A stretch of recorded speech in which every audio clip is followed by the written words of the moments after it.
oko 150 do 200 grama pare boiled riže, držati u vodi barem i najmanje pola sata. Najbolje je preko noći, ali znam da bi se malo tko sjetio namočiti rižu preko noći. Pogotovo u ova brza vremena kako živimo.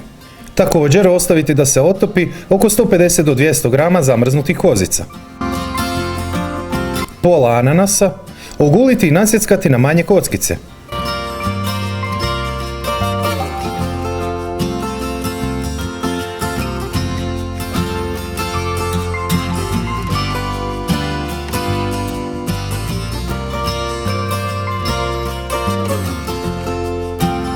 Vodu zakuhati i dodati rižu, a možete je i ne morate prije toga procijediti, po želji.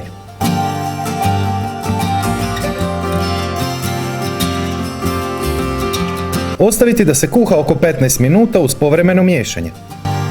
Tavu ili vok dobro ugrijati pa dodati ulje. Bilo bi dobro da imate ulje za vok, odnosno repičino ulje.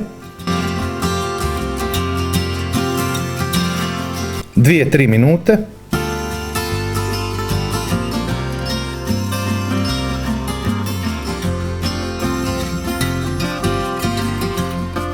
Malo sjemenki sezama.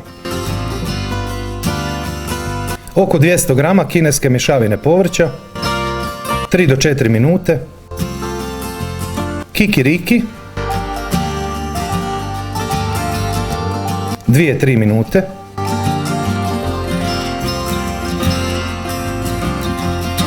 Dvije velike žlice soja sosa.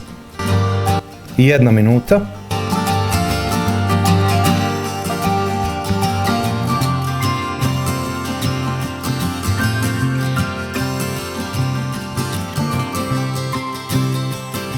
Kikiriki, sezam.